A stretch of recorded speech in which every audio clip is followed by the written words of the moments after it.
All right, guys. So the final piece of this unit is the spread of Buddhism, what I like to call Buddhism's wild ride.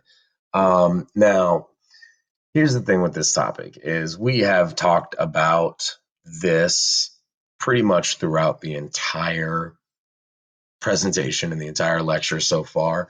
So I'm not going to sit here and rehash the whole thing and make you listen to it all over again. Just make sure that you are taking the time to read through this stuff. Most of it is in the text already.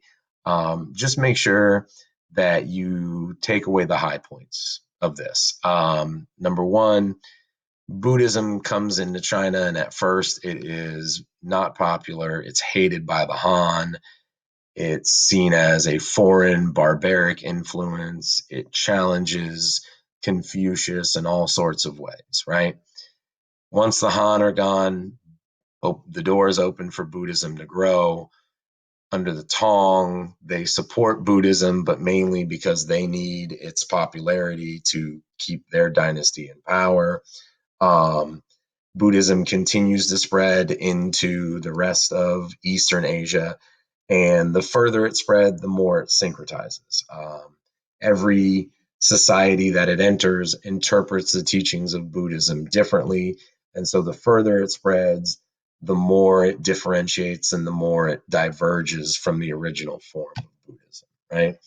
And so, you've got the map here at the end that shows kind of the spread of the different schools and the different branches of Buddhism.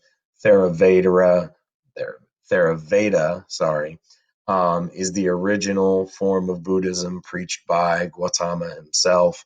Mahayana Buddhism is the more savior and religious based form of Buddhism. This is the one that spreads along the Silk Road and the other trade routes primarily.